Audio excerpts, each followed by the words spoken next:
게스트가 묻고 진행자가 답하는 역시나 박정호. 오늘도 저 아나운서 오승훈이 질문하고 박정호 교수님이 답하겠습니다. 교수님 안녕하세요. 예, 안녕하세요. 예.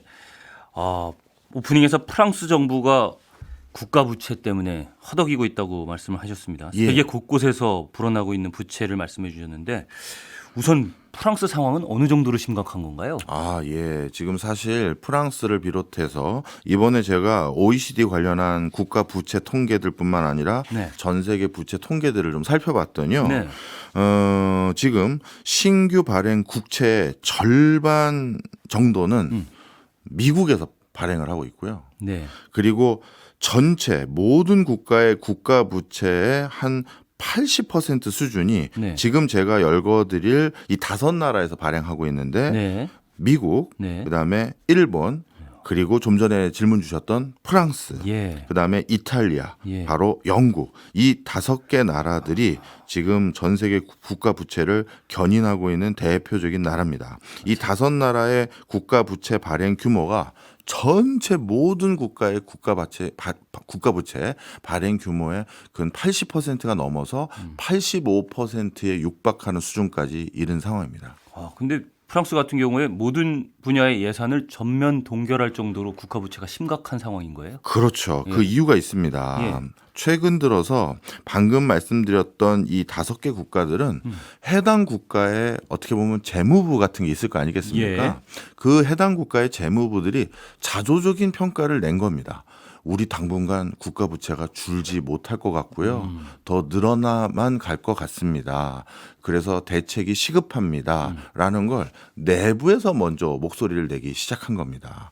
바로 그러다 보니까 이제는 진짜 특단의 조치를 해야겠다라고 프랑스도 선언을 한 것 같고요. 예. 바로 그런 맥락에서 프랑스도 모든 예산을 줄여보자.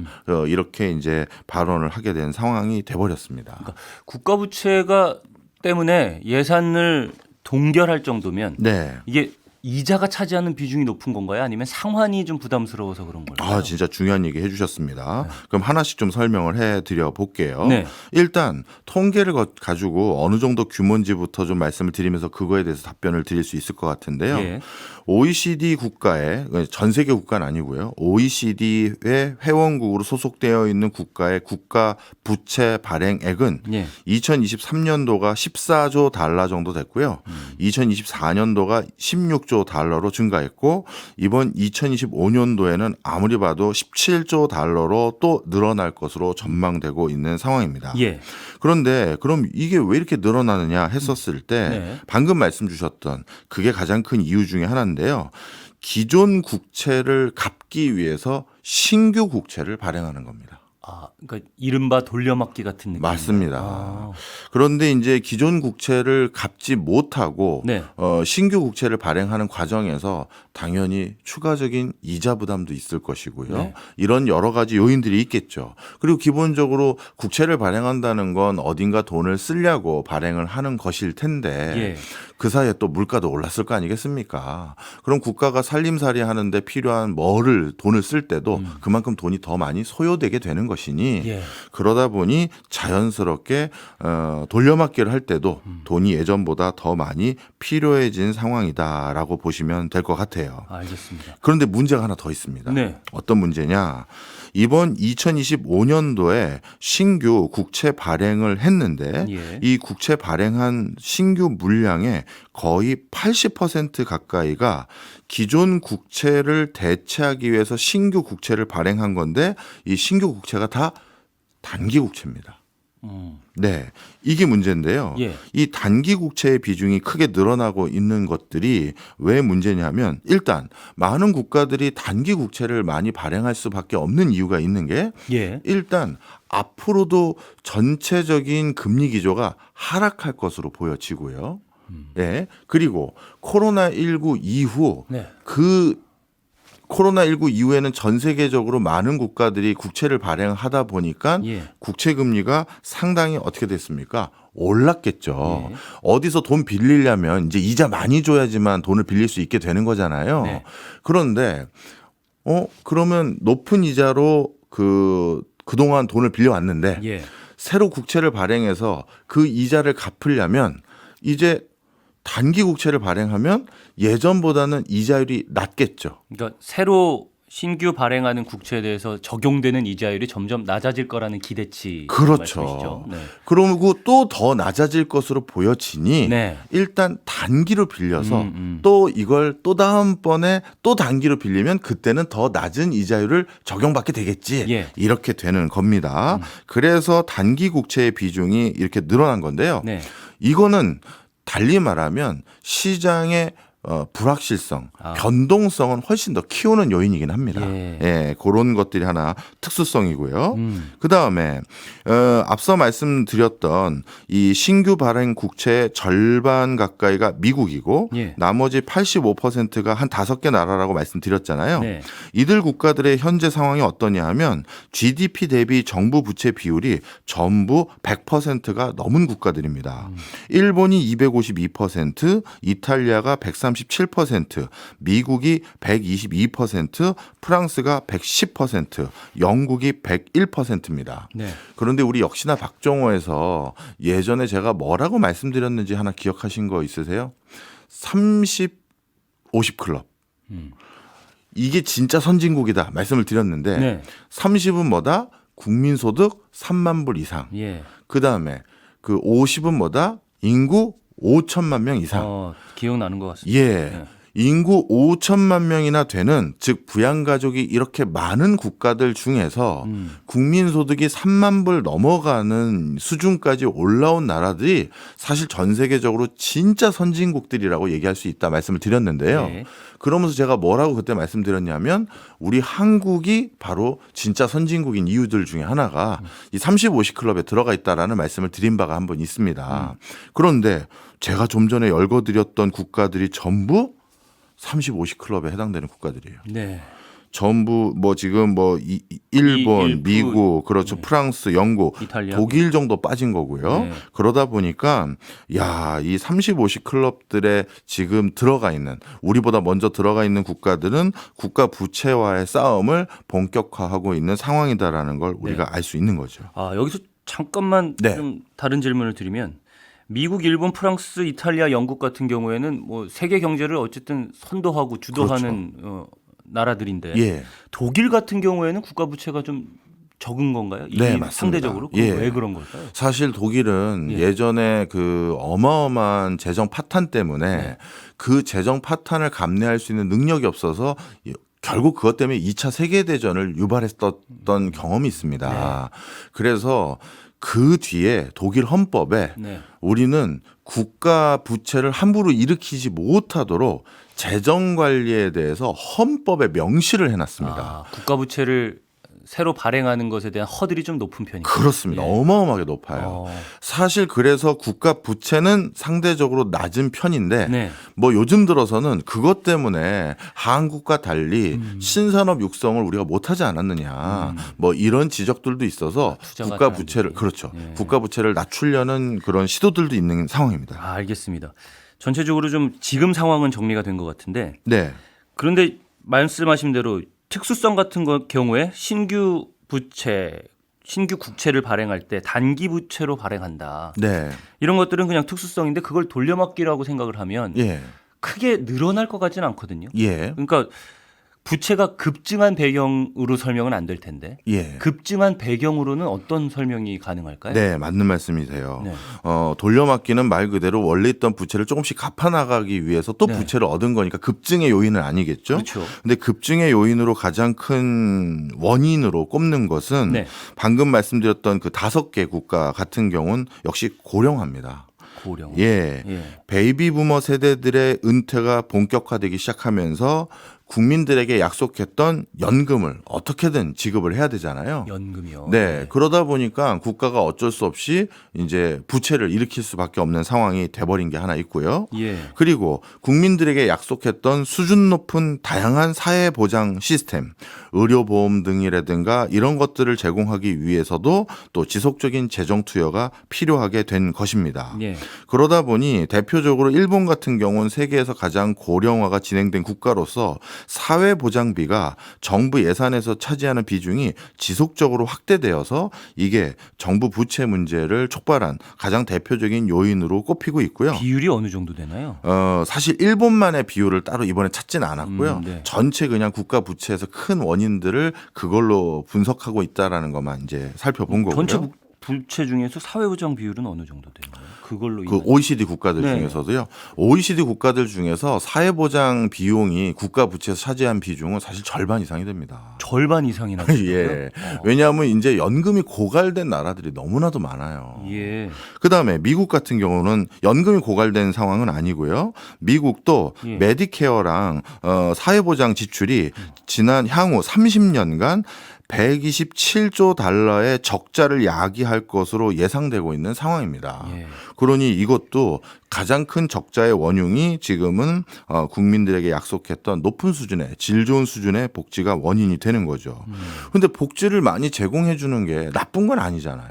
그럼요. 이게 제공이 돼야 또 살기 어려운 사람들에게는 이게 또 신락 같은 희망이 될 수도 있는. 아, 부분도 그럼요. 있고. 우리 모두가 갑자기 나락으로 떨어질 수 있는 그럼요. 겁니다. 예. 갑자기 신체적으로 큰 문제가 생겼다든가 이렇게 됐었을 때 사회 안전망이 있다라는 건 참 든든한 것인데 네.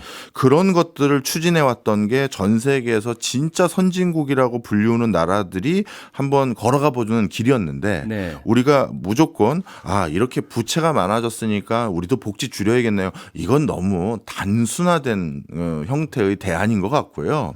이들 국가들은 이렇게 질 좋은 사회보장 시스템을 제공하다 보니 부채 관리가 안 됐으니 우리도 이걸 타산지석 삼아서 복지도 늘리면서 부채 관리를 할 수 있는 대안을 찾아보자는 거지 이걸 너무 단순하게 해석하지 않으셨으면 좋겠다라는 말씀을 드리고 싶고요. 재정 운용을 잘 하면은 가능한 거 아니겠습니까?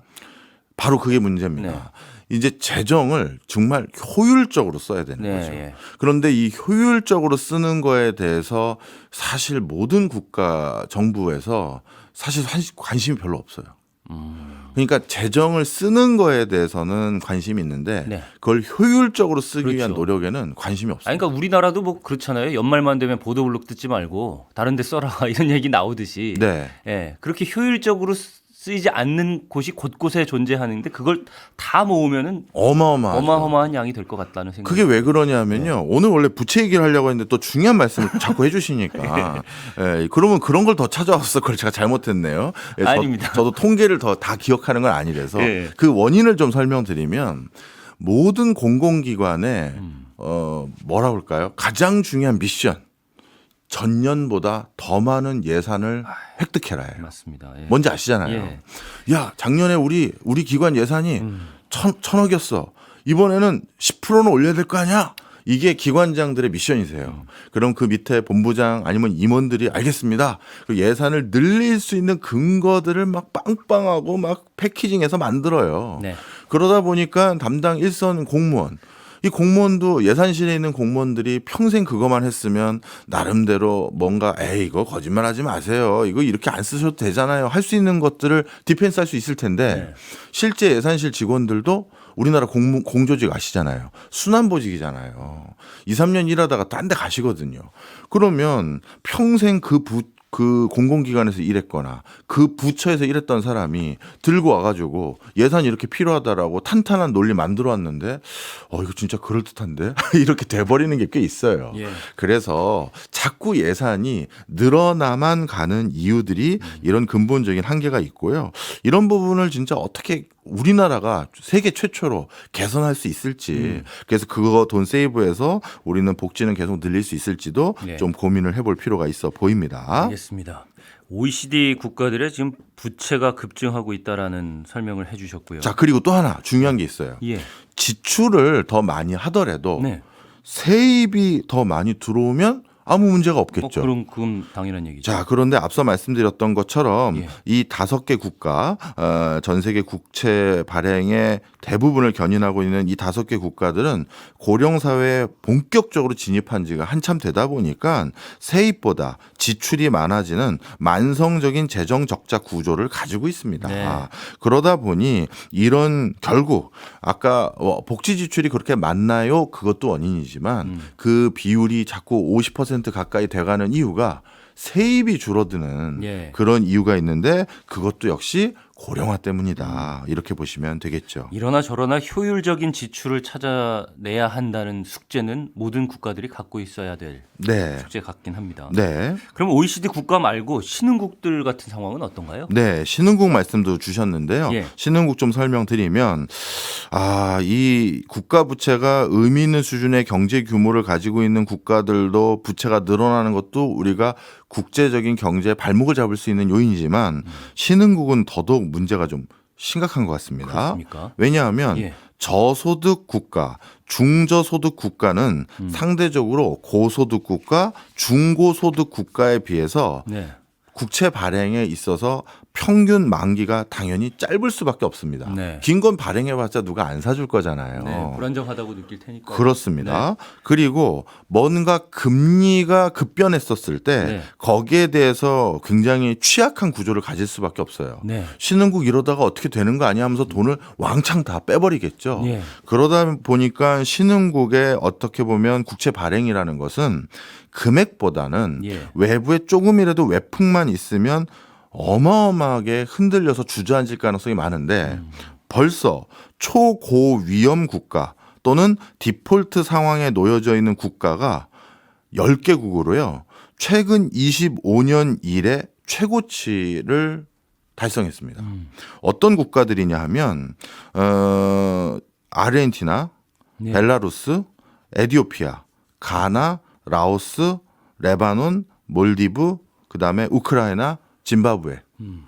죄송합니다. 짐바브웨가 아니라 잠비아. 예. 이렇게 요런 국가들이 지금 디폴트 내지 초고위험 국가. 초고위험 국가는 국가 신용 등급이 CCC 마이너스를 기록하고 있는 국가들이다. 이렇게 보시면 됩니다. 네. 지금이 강달러 기조가 유지되고 있잖아요. 네. 네. 이런 상황에서는 신흥국들은 더 어려운 상황일 것 같은데. 그것도 정답이세요. 예. 신흥국들이 뭔가 돈을 국채를 발행했었을 때 그 네. 국채를 상환할 때 대부분 자국 화폐로 예를 들어서 국채를 발행해서 네. 내국에 있는 자국민이나 기업들이 그 국채를 사줬으면 달러의 변동성에 아무 영향을 안 받겠죠.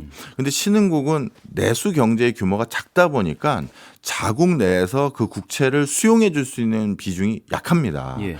그래서 국채를 발행할 때 어쩔 수 없이 외채로 즉 달러 기반으로 우리가 뭔가 국채를 얻을 수밖에 없어요. 네. 그러니 고달러 시대가 이제 본격화되면 그만큼 이자 부담 비용이 높아지다 보니까 이것 때문에 오히려 큰 어려움에 직면하게 되는 게 바로 신흥국의 상황입니다. 예. 신흥국 같은 경우에는 말씀하신 대로 이 국채 자체가 이렇게 문제가 되지 않을 수는 있겠지만 보이지 않는 국채라고 해야 될까요?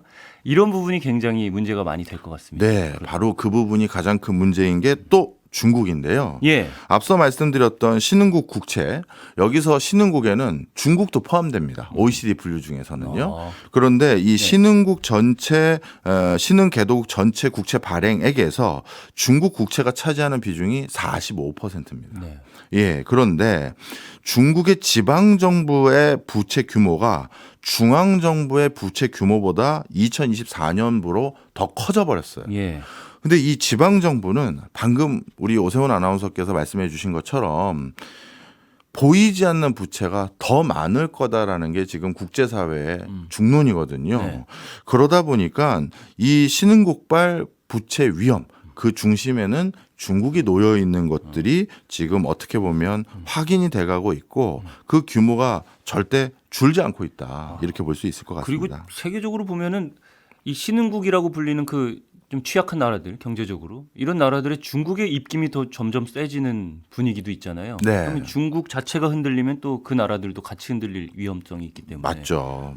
OECD뿐만 아니라 신흥국을 포함해서 전 세계 경제가 지금 좀 어려운 시기를 예. 겪고 있다라고 볼 수 있겠네요. 그러다 보니까 전 세계적으로 어떤 그 부음 아닌 붐이 불었냐면요. 네. 이제 국가 부채는 더 줄기 어렵고 더 늘어만 갈 것 같은데 예. 이 국가 부채를 누가 사줘야 되잖아요. 네. 근데 예를 들어서 의미 있는 국가들 중에 누군가는 국가 부채가 줄고 누군가는 국가 부채가 늘면 상대적으로 국채를 살려고 하는 투자자들 중에는 저 나라 국채를 사면 되겠네 할 텐데 네. 다 국채 발행이 더 늘어나면 예. 기존 투자자들의 투자 자금만 가지고 그 국채 발행이 원활하게 이루어지지는 않을 거 아니겠습니까? 그렇겠죠. 예. 그래서 지금 국제사회에서는 어떤 국채 상품이 유행하고 있냐면 개인 투자용 국채 상품이 늘어나기 시작했습니다. 개인 투자용 국채 상품이요. 예, 원래 알겠습니다. 국채는요, 네. 그 기업과 금융회사 그리고 국가 간에 주로 사고팔고 하거든요. 네. 개인은 원래 국채를 직접 사지 않습니다. 최소 거래 단위가 워낙 높기 때문에. 그런데 요즘 이러한 상품들이 대거 늘어나서 OECD 국가 중에서 개인 투자용 국채 상품을 운영하고 있는 국가가 2019년도에는 14개 국가였던 게 예. 2024년도에는 우리나라를 포함해서 18개 국가로 늘어난 상태입니다. 일부에서 마지막쯤에 이제 개인 투자용 국채 상품을 살짝 소개해 주셨는데 우리나라에서도 많이 뭐 활용하고 있습니까? 네, 국가에서 적극적으로 홍보해서 작년, 재작년부터 이 개인도 국채에 투자할 수 있게 됐습니다. 이렇게 우리나라에서도 홍보를 적극적으로 했는데요. 네. 사실 이렇게 개인에게 국채를 판매하기 시작하고 이걸 적극적으로 노력하고 있는 또 다른 이유들 중에 하나는 네. 바로 중앙은행에서 더 이상 국채를 보유하는 비중이 점점 줄어들고 있기 때문입니다. 좀 설명을 드리면요. 네. 원래 경기가 안 좋을 상황에는 어떻게 하냐면 중앙은행에서 네. 민간으로부터 국채를 삽니다. 네. 사서 그러니까 제가 중앙은행이고 우리 오승은 아나운서가 민간 쪽에 있는 영역에 해당되는 누군가라면 네. 제가 오승은 아나운서로부터 국채를 산다는 건 국채를 샀으니까 돈을 대가로 드려야 되잖아요. 네. 그 얘기는 달리 말하면 민간의 현금이 유동성이 공급되는 거예요. 네. 그러니 중앙은행에서 국채를 매입했다는 건 민간의 통화량을 늘리려는 시도구나 이렇게 보시면 되는 겁니다. 네. 이런 일은 주로 경기가 안 좋을 때 네. 통화량을 많이 늘리기 위해서 노력을 하는 거죠. 예. 그런데 코로나19 때는 그래서 많은 국가의 중앙은행들이 국채를 많이 샀는데 네. 매입했는데 이제 코로나19라는 그 전대미문의 상황은 끝났잖아요. 그리고 이제 어떻게 보면 재정 건전성도 기하고 경기를 조정해야 되다 보니까 많은 중앙은행들이 예전에 비해서 국채 보유 금액을 줄이기 시작했습니다. 그래서 2024년도에는 약 12조 달러 정도를 OECD 국가의 중앙은행들이 국채 보유 비중을 줄였고요. 예. 2025년도에도 추가적으로 더 줄여가고 있는 상황입니다. 그러면 여기서 이제 문제가 되는 게 중앙은행에서 국채 보유 비중을 줄였을 때 네. 결국 그 국채 양은 앞서서도 일부에서 말씀드렸듯이 더 늘어났다고 말씀드렸잖아요. 그럼 이거를 어떤 기관 투자자들이나 금융회사들이 떠안아줘야 되는데 그렇죠. 그것만 가지고는 이제 더 이상 안 되는 상황이 돼버렸잖아요. 그래서 바로 개인들도 이제 국채 좀 사세요. 이렇게까지 얘기하고 있는 상황이 돼버렸다는 거죠. 알겠습니다. 그 정도로 이제 국채 문제는 심각한 상황이고. 그럼 이번에는 좀 국가가 아니라 그럼 기업들도 좀 들여다볼까요? 네. 예, 기업들도 뭐 회사채 발행을 하잖아요. 네. 회사채 발행에 대해서는 어떤 상황에 놓여 있는 상태인가요? 네. 먼저 이 회사채 발행을 설명드리려면 회사채의 특수성을 좀 이해를 해 주시면 좋은데요. 네. 회사채는 통상적으로 만기가 뭐 한 3년에서 5년 사이에 채권 만기를 도래하고 있는 채권들이 일반적입니다. 네. 물론 1년 만기도 있고 10년 만기도 있긴 있습니다만 통상적으로 회사채는 3에서 5년을 만기로 하고 있어요. 예. 그리고 회사채는 상대적으로 고정금리를 약속해 주는 형태의 채권들이 많습니다. 그렇군요. 예, 그러니까 시장 금리에 변동되는 것이 아니라 꼭 우리가 얼마는 드릴 겁니다. 이렇게 하는 게 회사채의 특수성입니다. 예. 자, 그런데 이런 상황을 가정해서 이제 말씀을 드려보면 2000년에요. 정확히 2000년. 네. 2000년에 4% 이하의 고정금리를 약속했던 회사채 비중은 네. 전체 회사채에서 10% 미만이었어요. 예. 그런데 작년도 2024년도에 그때를 기준으로 했었을 때 4% 이하의 이자 지급을 약속하는 회사채 비중은 예. 전체 회사채에서 50% 수준까지 크게 높아졌습니다. 오. 이 얘기는 무슨 소리인지 감 오세요? 금리가 낮아도 회사채가 팔린다는 거네요. 그건가요? 그렇죠. 예. 그러니까 지난 2000년부터 가장 최근까지 회사채는 저금리 기조 속에서 발행될 수 있었고 발행이 되어 왔다라는 걸 반증하는 거예요. 예. 4% 이하가요. 그리고 반대로 6% 이상의 이자 지급을 약속하는 회사채의 비중은 예. 예전에 2000년도에는 69% 정도가 6% 이상을 약속했는데 오, 예. 이제는 2024년도에는 10% 미만으로 줄어들었어요. 예. 그러니 그동안 지난 한 20여 년 기간 동안 전체적인 회사채의 금리 수준은 지속적으로 하락해 왔다는 거죠. 예. 자, 그러면 왜 최근 들어서 2000년부터 최근까지 나스닥을 포함해서 전 세계 증시가 계속 달려왔는지가 여기서도 또 반증되는 게 있는 거예요. 아, 기업 입장에선 돈을 쉽게 또 저렴하게 꿀 수가 있기 때문에 예. 뭔가 판을 더 벌리고 뭔가를 더 해볼 수 있는 여지가 더 있을 수 있었다는 거죠.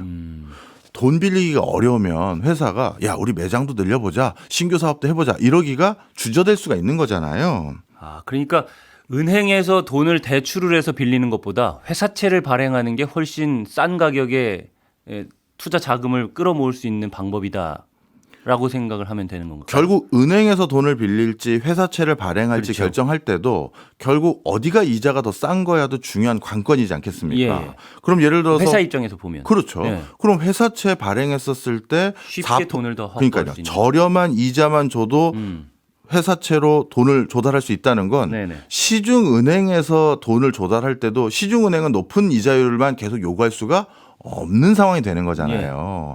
그렇지 않습니까? 시중은행도 회사에게 돈 빌려줘서 예대 마진을 받으려면 결국 은행을 가던 회사채를 발행하던 그 많은 회사들이 돈을 꿀 때 적용되는 이자율이 네. 지난 한 20여 년 동안 저금리 기조가 계속 유지되어 왔었다. 이렇게 보시는 게 맞는 거죠. 그러니까 점점 저금리 쪽으로 이제 비중이 늘어났다라고 말씀을 하신 건데. 네. 근데 전체적으로 세계적으로 금리 자체가 낮아진 것도 있잖아요. 그게 맞물려 있는 거예요. 네, 맞물려 있잖아요. 그렇죠. 그러니까 예. 자, 그런데 예. 이걸 왜 설명을 드렸느냐. 예. 그런데 이제 문제가 생겼죠. 아까 제가 회사채 만기는 3년에서 5년이 통상적이라고 말씀드렸잖아요. 예. 그런데 이 3년에서 5년이 만기라고 하면 회사들도 네. 국가와 마찬가지로 지난번 회사채 만기가 도래야 했는데 또 돌려막기. 다시 회사채를 발행해서 다시 지난번 돈 빌린 거 갚고 또 새로운 채권 발행하려는 게 일반적일 거 아니겠습니까? 그런데 코로나19 이후 전 세계 금리 기조가 어떻게 바뀌었나요? 이제 고금리로 바뀐 거예요. 네. 그렇죠. 그러면 예전에 4% 이하 쿠폰을 지급해도 그러니까 이자를 지급해도 돈을 빌릴 수 있는 회사들이 점점 늘어나 왔던 그런 환경이 이제부터는 바뀌기 시작한다는 거죠. 예. 그러니 회사들이 이제 다시 신규 회사채를 발행해서 기존 회사채 거 돈 갚고 계속 회사 사업을 영위하려면 예전보다 이자 부담이 늘어나는 게 본격화되기 시작했다는 거예요. 예. 그러니까 코로나19라고 딱 시점을 정하기는 그렇지만 그렇게- 대표적으로 그 시점을 기준으로 해서 그 전과 후가 확 달라진 느낌이 그렇죠. 왜냐하면 거겠죠. 2000년 이후부터 점점 저금리 쪽으로 가다가 2000년 이후부터 저금리로 갔다가 예. 그러니까 2023년 뭐 2024년 엔데믹 되고 네. 이제 금리 올리겠습니다 했지 않습니까? 그렇죠. 그러면 이제 3, 4년이 네. 돼가잖아요. 이제는 불안해진 그렇잖아요. 거죠. 예. 네. 그래서 제가 오늘 이 주제를 가져왔던 이유가 네. 코로나 이후 본격적으로 이제 국가들도 그 앞서 일부에 말씀드렸던 그때 그 코로나 극복하기 위해서 발행했던 그 많은 국채들 잘 갚고 있는 건지 확인할 수 있는 텀이 된 거고 예. 그리고 회사채는 만기가 통상적으로 3년에서 5년인데 금리 기조가 코로나 터지고 나서는 저금리 기조로 확 돌아섰다가 엔데믹 되고 나서 고금리 기조로 물가 잡겠다가 확 바뀌었잖아요. 예.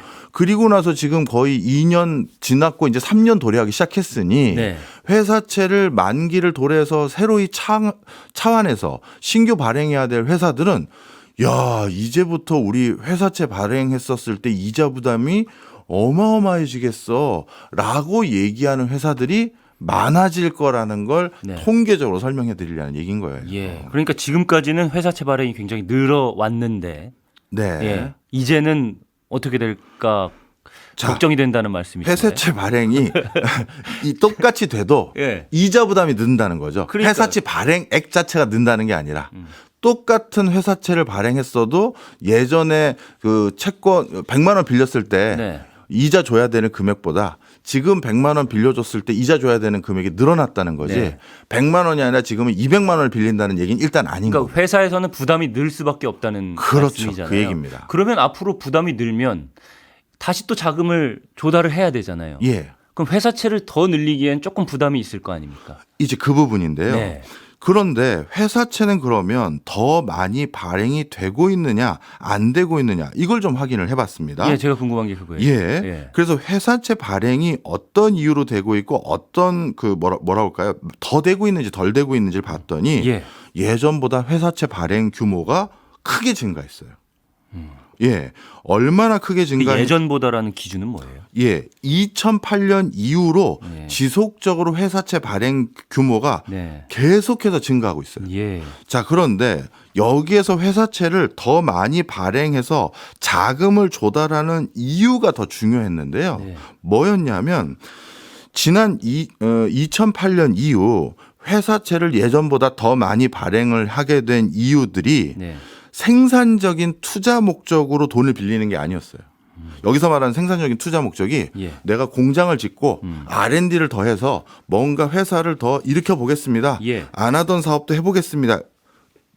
이 목적이 아닌 거예요. 예. 그럼 어떤 목적이었냐? 대표적으로 아까 말씀드렸던 차환. 그러니까 기존의 회사채 돈 갚으려고 다시 회사채를 발행합니다가 당연히 많았고요. 네. 그다음 또 한 가지가 배당을 위해서 회사채를 발행합니다.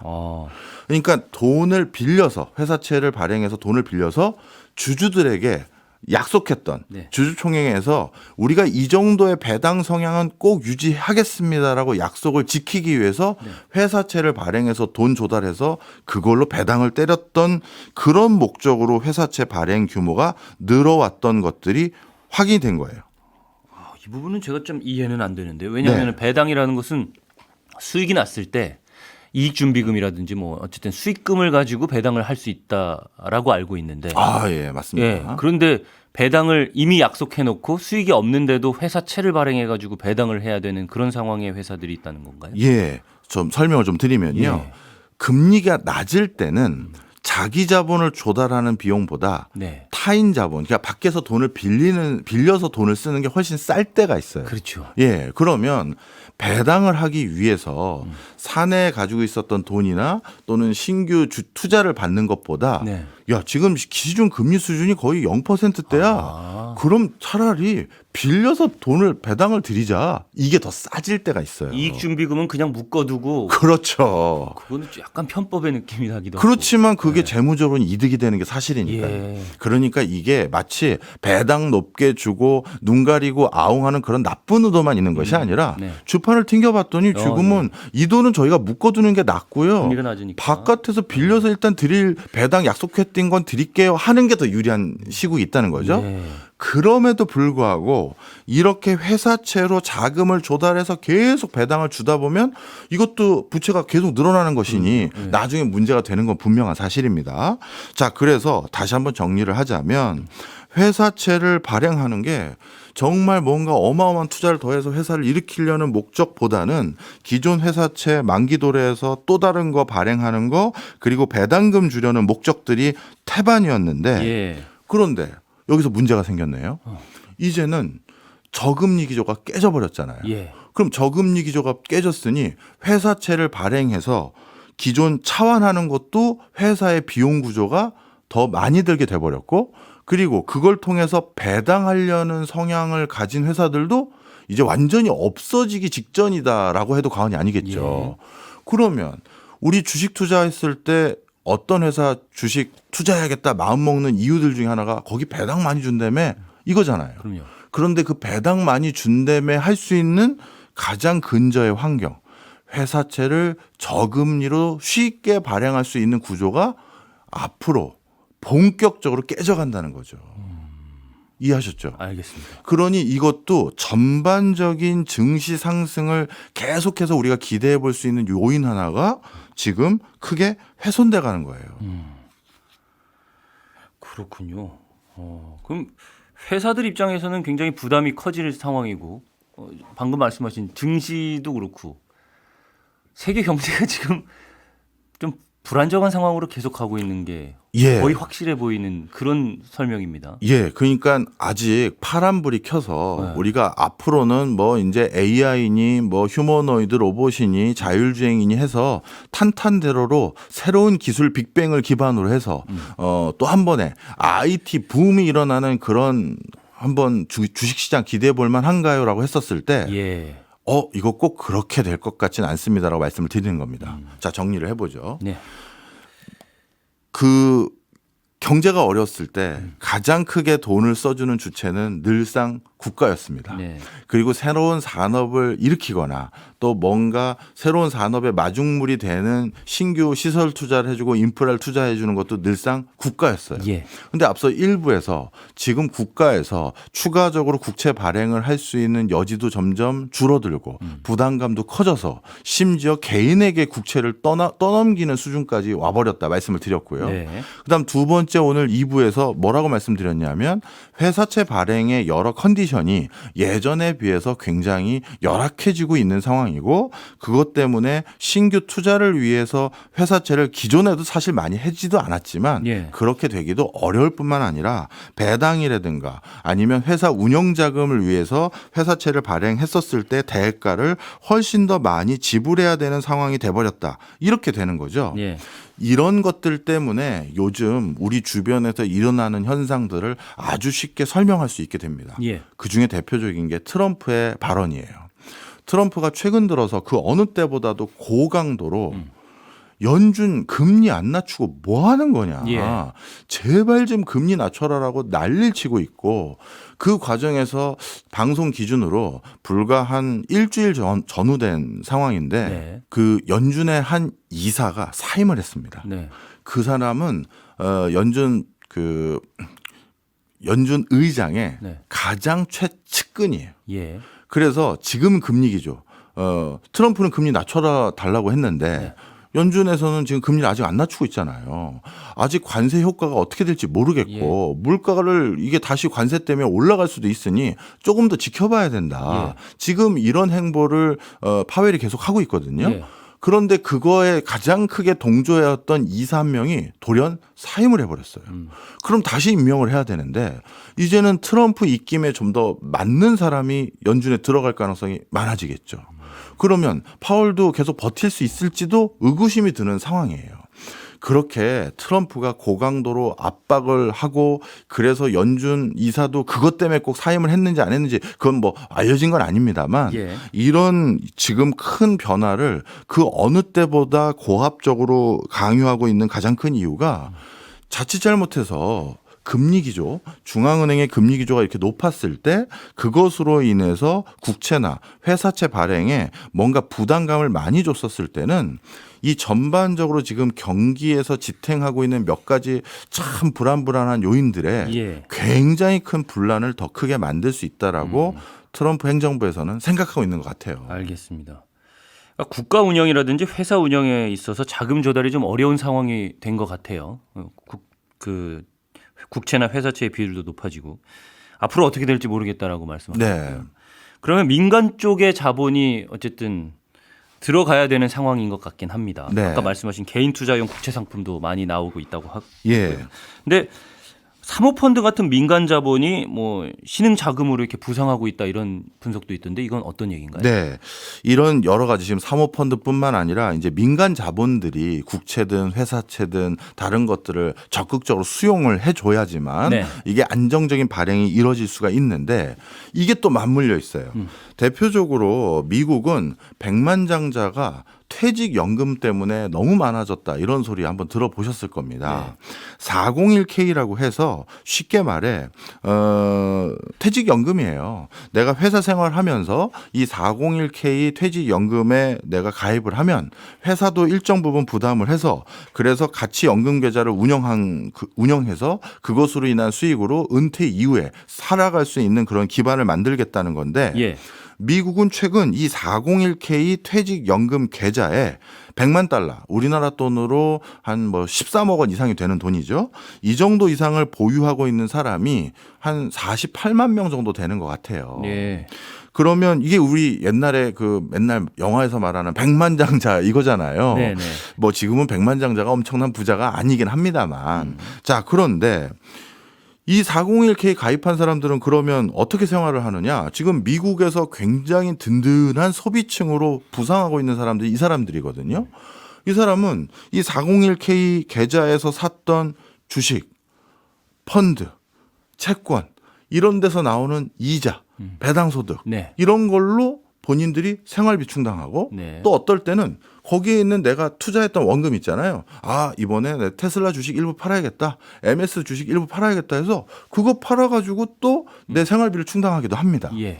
자, 그런데 다시 돌아와서 앞서 말씀드린 것처럼 이제 뭔가 경기가 꺼져가요.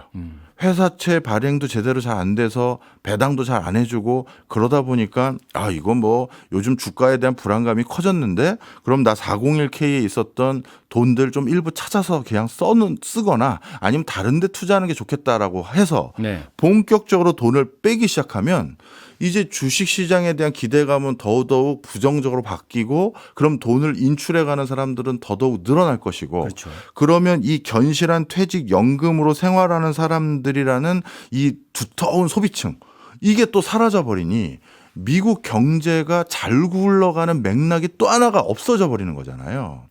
바로 트럼프는 그래서 금리를 제발 좀 빨리 낮추라고 이 얘기를 지금 하고 있고 예. 많은 국가들의 국채 발행에 대한 부담도 낮추기 위해서 지금 이렇게 목청 높여서 연준을 압박하고 있는 게 이런 맥락인 거죠. 알겠습니다.